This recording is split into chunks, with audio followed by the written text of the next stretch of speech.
नमस्कार। स्वागत है आपका आपके अपने चैनल मेहर तपस्या योगा में। दोस्तों, एक्सरसाइज हम हर रोज़ करते हैं और करनी भी चाहिए, हर किसी को करनी चाहिए। और एक्सरसाइज शरीर का एक अभिन्न अंग है। अगर आप किसी दिन एक्सरसाइज नहीं करेंगे तो आपको कुछ खोया खोया महसूस होता रहेगा। मैं आज और कल भी 2 दिनों से बाहर जा रहा था तो देखा मैंने कुछ लोग प्राणायाम कर रहे थे, तो वो गलत मुद्रा में कर रहे थे। किसी की बैठने की मुद्रा सही नहीं, किसी की करने की मुद्रा सही नहीं है। और फिर उनमें से एक मित्र ने मुझे देख लिया, मेरे से पूछने लगा नाड़ी शोधन और अनुलोम विलोम दोनों। कुछ लोगों की भ्रांति अलग है कि अनुलोम विलोम अलग है, कुछ की भ्रांति अलग है कि नाड़ी शोधन प्राणायाम अलग है। तो हमारा आज का विषय है नाड़ी शोधन और अनुलोम विलोम प्राणायाम क्या एक ही है, इसको कैसे किया जाता है। तो दोस्तों, हर किसी की सोच अलग अलग है। नाड़ी शोधन, हमारी नाड़ी नाड़ी का मतलब है हमारी जो श्वसन प्रणाली है, जो ईड़ा और पिंगला नाड़ी है। और शोधन का मतलब है उनको शोधना, उनकी प्यूरिफिकेशन करना। और सेम प्रोसेस है, हर किसी ने फिर अपने हिसाब से उनको मॉडिफिकेशन करके उसको अनुलोम विलोम, कोई उसको अनुलोम विलोम बोल देता है, कोई साधक या कोई योगी उनको चंद्रभेदी, सूर्यभेदी, वो उसके अंग है। लेकिन इनके जब आप प्राणायाम करते हैं, प्राणायाम के माध्यम से आप अपनी नाड़ी का शोधन करते हैं। आगे जो प्राणायाम निकले वो उनके अभिन्न अंग हैं। नाड़ी शोधन हम सबसे पहले क्या करेंगे, एक साफ सुथरे स्वच्छ स्थान पर बैठ जाएंगे, खुले और हवादार स्थान पर बैठ जाएंगे। मैं जब बाहर गया मैंने देखा कुछ लोग ऐसे करने लग रहे थे, कुछ तो ऐसे ही कर रहे थे। जब ऊपर जा रहे हैं और जब श्वास बाहर छोड़ रहे हैं, गर्दन टेढ़ी कर रहे हैं। तो उसके बीच से जब आप प्राणायाम करते हैं तो उस मुद्रा में आपको क्या करना है, आपको सबसे पहले अपनी स्पाइन को सीधा रखना है और अपनी गर्दन को, ना कि जब आप श्वास अंदर ले गर्दन सीधी करें और श्वास छोड़ते वक्त आप गर्दन टेढ़ी करें। आपकी शरीर की मुद्रा सेम रहे, ना ऊपर के नीचे, ना आगे की तरफ, ना पीछे की तरफ, कहीं पर बैंड ना हो। और आप शरीर पे जरा सा भी तनाव ना आने दे। अगर आप अपनी मुद्रा को चेंज करते तो आपके शरीर में तनाव आएगा। आप किसी भी स्थान पर 5 मिनट, 10 मिनट, 15 मिनट नहीं बैठ सकते अगर आप प्राणायाम करते हैं। तो प्राणायाम का अभ्यास होने से पहले आपको एक मुद्रा में भी बैठना संभव होना चाहिए। ये नहीं कि आपने एक मुद्रा में बैठ के आप 2 मिनट बाद खड़े होकर करने लग गए, 2 मिनट बाद लेट के करने लग गए। आप कर सकते हैं, अगर आप लेट कर भी कर सकते हैं, बशर्ते आपकी स्पाइन सीधी होनी चाहिए। चाहे आप बैठ कर करें या लेट कर। बैठ कर करेंगे तो और ज़्यादा बेनिफिट होंगे, और लेट कर करने में आपको थोड़ा आरामदायक है, आप ज़्यादा देर तक कर सकते हैं। तो बैठ कर करने में क्या, सबसे पहले अनुलोम विलोम का अर्थ है, अनु का अर्थ है राइट नोस्ट्रल एंड विलोम का अर्थ है लेफ्ट नोस्ट्रल। हम सबसे पहले मुद्रा बनाएंगे, इन 2 उंगलियों को फोल्ड करेंगे। इसमें हम लेफ्ट नोस्ट्रल से शुरू करेंगे। 5 सेकंड तक इनहेल एक्सहेल। जितनी देर तक आप इनहेल श्वास अंदर की तरफ भरेंगे, सांस अंदर लेंगे, उतनी देर ही आपने सांस बाहर छोड़ने में लगाना है। ये नहीं कि आपने 2 सेकंड सांस लेने में लगाए और 3 सेकंड सांस छोड़ने में, या फिर 4 सेकंड आपने सांस अंदर लेने में और 2 सेकंड सांस बाहर छोड़ने में। सब का समय बराबर होना चाहिए। समय काउंट करने के लिए आप अपने मन ही मन में ओम का काउंट कर सकते हैं, ओम का जाप कर सकते हैं। जैसे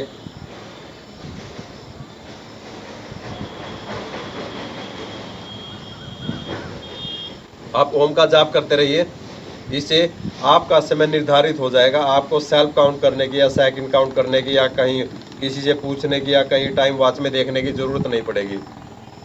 5 से 10 ब्रीथ आप लेफ्ट नोस्ट्रल से ले सकते हैं। उसके बाद 5 से 10 ब्रीथ आप राइट नोस्ट्रल से ले सकते हैं। जब आप राइट नोस्ट्रल से ले, इतना भी जोर ना लगाए कि आपकी नोस्ट्रल पाइप, इतना भी जोर ना लगाए कि आप अपनी नाक को ही तोड़ ले। ना इतनी जोर से श्वास ले, इतना,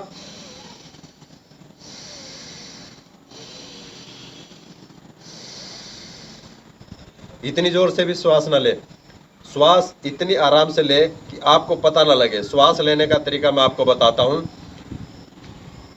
आप अपने हाथ में आटा ले ले या कुछ पाउडर फॉर्म ले ले। श्वास जब आप लेंगे, ये श्वास इतनी आराम से ले कि आपका जो आटे के कण है या जो आपने पाउडर फॉर्म हाथ में रख रखी है, उसके कण आपके नाक में न जाए उड़ के। इतनी आराम से श्वास लेनी चाहिए। जो आप फास्ट रिदम में श्वास लेते हैं वो तो आप वैसे दैनिक जीवन में लेते रहते हैं, उसका कोई महत्व नहीं है। वो अपनी जगह पे अलग काम करेंगे। जब हम आसनों का अभ्यास करते हैं, आसनों का अभ्यास करते वक्त हमें अपनी ब्रीथ को नॉर्मल करना होता, उन फास्ट आप तब कर सकते हैं। उस समय पे आप का ब्लड प्रेशर बहुत हाई होता है, आप श्वास बड़ा जल्दी जल्दी लेते हैं, आपके शरीर को ऑक्सीजन का फ्लो जल्दी जल्दी चाहिए होता है, तो उस समय पे बॉडी अपने आप ही फास्ट फास्ट ब्रीथ लेती है। तो इसके बाद आपने क्या करना है, आप लेफ्ट नोस्ट्रल से श्वास अंदर ले सकते हैं और हाथ को ऐसे ना रखें। काफ़ी लोग मैंने देखा कि हाथ ऐसे रखते हैं। ऐसे रखने से आपका कंधा हाथ तनाव में आ जाएगा, जल्दी दर्द करने लग जाएगा, फिर आपकी मुद्रा चेंज हो जाएगी। हाथ ऐसे रखे, लेफ्ट नोस्ट्रल से पाइप श्वास अंदर ले, सांस अंदर भरे,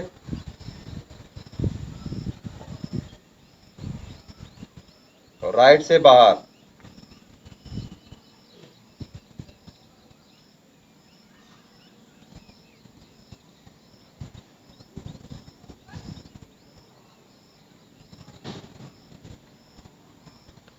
जब आप श्वास ले, गर्मी के मौसम में जिनका ब्लड प्रेशर ज़्यादा होता है वो अपना लेफ्ट नोस्ट्रल पाइप से श्वास अंदर लेंगे और राइट से सांस बाहर छोड़ेंगे। आपने ईड़ा और पिंगला नाड़ी को इनका शोधन करना। अगर आपकी ईड़ा और पिंगला नाड़ी, अगर आपकी कमर सीधी रहेगी तो इनकी कनेक्टिविटी सही रहेगी। अगर आप कमर बैंड करके बैठ जाएंगे तो इसका कोई फ़ायदा नहीं होगा। अगर आप फ़ायदा लेना चाहते हैं, और काफ़ी लोग सोचते हैं कि हमने तो 2 दिन प्राणायाम किया, 4 दिन प्राणायाम किया, 10 दिन प्राणायाम किया। प्राणायाम एक ऐसी चीज़, आप इसको जितना लंबे समय तक करेंगे इसका असर भले ही आपको 10 दिन बाद, 12 दिन बाद, 15 दिन बाद, 20 दिन बाद अपने शरीर के अंदर महसूस हो, भले ही आपको शुरुआती दौर में इसका असर महसूस ना हो, जब असर महसूस होने लग जाएगा तब बड़े ही रोचक परिणाम नजर आएंगे आपको आपके शरीर के अंदर। इसको करने से आपके फेफड़ों की समस्या दूर होगी, आपके साइनसाइटिस की समस्या दूर होगी, आप जिनको नज़ला जुकाम रहता है वो भी दूर होगा, जुकाम की समस्या भी दूर हो जाएगी, आपका माइंड है वो भी प्योर हो जाएगा, आपके दिमाग की थॉट इधर उधर भटकना बंद हो जाएगा। और इसके अंदर आप एक चीज़ और कर सकते हैं, अपने दिमाग को और कॉन्शियस करने के लिए, एक जगह टिकाने के लिए। जिन लोगों को बीपी की प्रॉब्लम है, हार्ट की प्रॉब्लम है, वो ना करें। आप जब श्वास अंदर लेंगे, आप जब श्वास अंदर ले, अंदर की तरफ ले, तो आपने ओम का उच्चारण करना अपने मन ही मन। जब आप ओम का उच्चारण कर लेंगे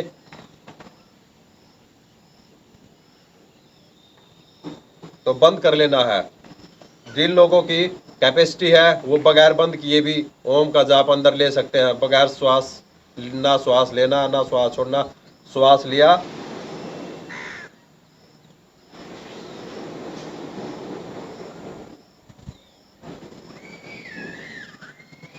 फिर राइट से श्वास छोड़ देना है। तो ये है क्रिया। आप लेफ्ट नोस्ट्रल पाइप से लेते हैं तो आपके शरीर में ठंडी श्वास प्रवेश करती है, आपका मन शांत होगा। और ये भी एक निर्भर करता है, अगर आपकी चंद्र नाड़ी चली हुई है लेफ्ट नोस्ट्रल तो आपका दिमाग शांत है, आपका बुद्धि सेट है, आपका शरीर एक जगह बैठने में सक्षम है, आपका दिमाग इधर उधर नहीं दौड़ेगा, आप जितना मर्जी समय स्पेंड कर सकते हैं, अल्टीमेट रिजल्ट आएंगे। अगर आपकी सूर्य नाड़ी चल रही है तो ये गर्म नाड़ी होती है, इसको शांत करने के लिए आपको लेफ्ट नोस्ट्रल से शुरू, लेफ्ट नोस्ट्रल पाइप को, लेफ्ट नाड़ी को शोधने की ज़रूरत होती है। आप चंद्र नाड़ी से श्वास अंदर ले और चंद्र नाड़ी से ही छोड़े। और फिर से बताता हूँ मैं, ये नहीं करना आपने, ऐसे नहीं करना। अगर आपकी श्वास नॉर्मल चली हुई है तो उसको नॉर्मल चलने दें। नॉर्मल से मतलब ये नहीं है कि आप दौड़ लगाते हुए आए हैं तो उसमें भी थोड़ी फास्ट ब्रीथिंग होती है कि आप उतनी ही करें। आप जब प्राणायाम कर रहे हैं तो आराम से,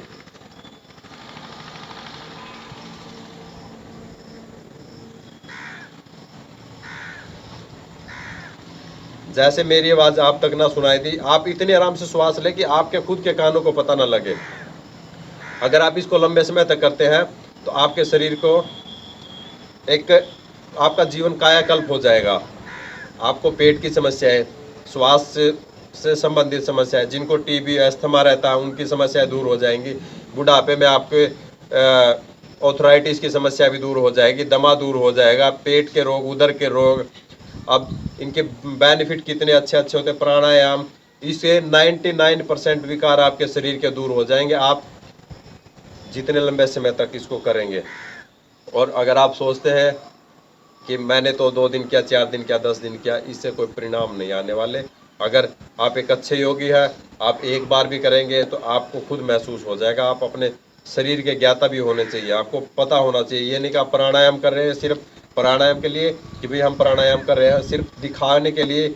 ये नहीं कि भी एक अपने दिमाग को शांत करना होता है, दिमाग को पागल बनाना होता है कि हाँ भाई हमने प्राणायाम कर लिए, फास्ट फास्ट हम प्राणायाम कर रहे हैं।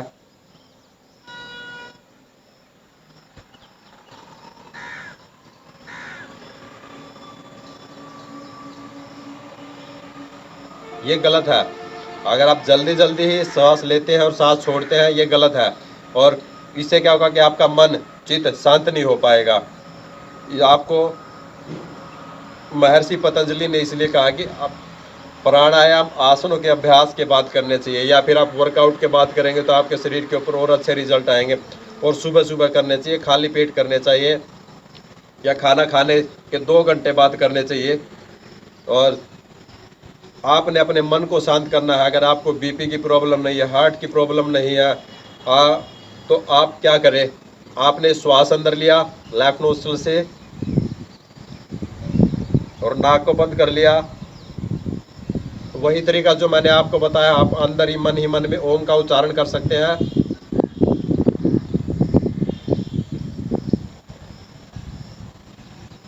जब तक आपका ओम का उच्चारण होता है उसके बाद फिर लेफ्ट को क्लोज करेंगे और राइट से श्वास बाहर, सांस बाहर छोड़ते हुए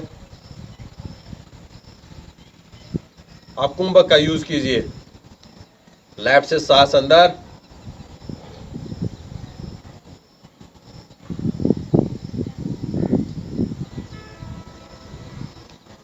अपनी छाती के अंदर पूर्णतः सांस जितनी हो सके, जितनी यथासंभव हो उतनी सांस अंदर भरते हुए और कुंभक लगाए।